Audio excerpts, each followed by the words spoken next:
रियांश गर्ग जी।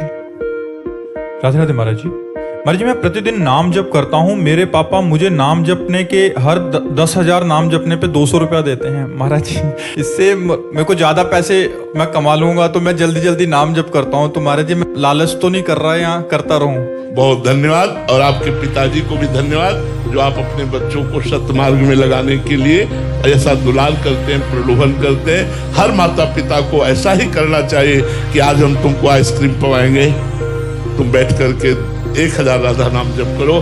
देखो आज हम तुमको अमुक जगह ले चलेंगे घुमाने, आप 2000 राधा नाम जप करो, बैठ करके हमें दिखाओ काउंटर में जप के। अगर 2000 बार तुम राधा नाम जप करोगे तो तुम जो चाहोगे हम तुम्हें ला के दे दें। ऐसे प्रलोभनों के द्वारा यदि हम भगवत भक्ति की शिक्षा दे, वही धन्य है माता पिता, वही धन्य है नाम जापक बालक। नाम प्रसंग कहे तु प्रदेश, जहाँ धर्म धन्य सो देश।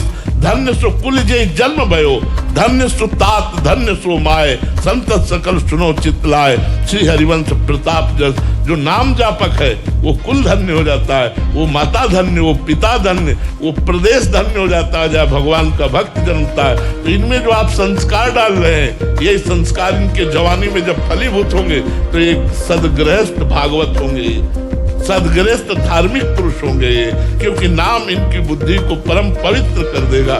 धन्य है वो माता पिता जो अपने बच्चे को ऐसे सत्मार्ग में लगाते हैं। और बच्चों को प्रलोभन दे के लगाना ये कोई बड़ी बात नहीं है और ना ही इसमें कोई निंदनीय बात है, ये आपका कर्तव्य है, ये कर्तव्य। एक बार एकनाथ स्वामी जी जब कीर्तन करते थे महाराष्ट्र के, तो गांव के बहुत से लोग जो इधर उधर समय व्यतीत करते हैं, उनको बुलाने के लिए उस समय पाव भर चीनी रखा। जो कीर्तन में 1 घंटे आकर बैठेगा उसे पाव भर चीनी देंगे। अब भीड़ लगने लगी, खूब जय राम कृष्ण हरि, जय राम कृष्ण हरि, सब नाचते। तो किसी ने कहा कि आप प्रलोभन देते हैं। बोले पाव भर चीनी के प्रलोभन में आकर ये वो अमृत प्राप्त करते हैं। नाम संकीर्तनम से सर्व पाप प्रणाशनम। नाम संकीर्तन में बैठकर इनके सारे पाप नष्ट हो जाते हैं। तो संतों ने चाल चली है, तो ऐसे माता पिता को भी चाल चलनी। कोई प्रलोभन दे करके, कोई लालच देकर अपने परिवार वालों को भगवान नाम में लगाना।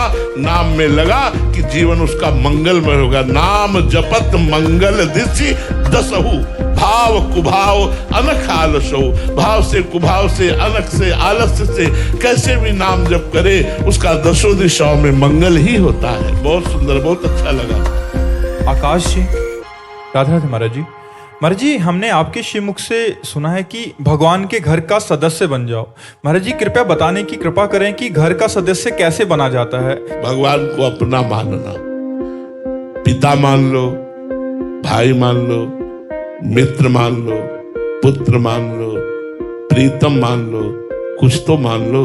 और ऐसा मानो कि जैसे उससे बड़ा कोई दोस्त हमारा नहीं, उससे बड़ा कोई प्रीतम हमारा नहीं। कुछ तो प्रभु को अपना मान लो। सांसारिक जैसे प्रेम करते हो ऐसे एक हिस्से में प्रेम तो प्रभु को दे दो। एक हिस्सा मानकर प्रभु मेरे पिता है। तो जैसे हम पिता से बात करते हैं वैसे हर समय में याद होना चाहिए। हम अपने पिता को कभी याद नहीं करते और कभी भूलते नहीं। दोनों बातें, पिताश्री जप नहीं करते और कभी भूलते नहीं कि मेरा पिता कौन है। स्वप्न में भी हमें अगर दिखाया जाएगा तो लाखों लोगों के बीच में हम अपने पिता को बिना प्रयास के पहचान लेंगे। क्यों? हमारा संबंध है, हमारे पिता हैं, हमारे दोस्त हैं, हमारे प्रीतम हैं, हमारे स्वामी हैं, हमारे सखा। हम भगवान से कोई एक अपना संबंध मान ले और उसी संबंध को बार बार चिंतन करें तो भगवान से अपनापन हो जाएगा। अपनापन हो जाने का मतलब घर के हो जाएगा। अपनापन भगवान से, मेरे भगवान, मेरी प्रियाजू, मेरे लालजू, मेरे प्रीतम, मेरे स्वामी, मेरे सखा, मेरे जीवन सर्वस्व। तुमेव माता च पिता तुमेव, तुमेव बंधुश्च सखा तुमेव, तुमेव विद्या द्रविणं तुमेव, तुमेव सर्वम मम देव देव। आप ही सब कुछ मेरे।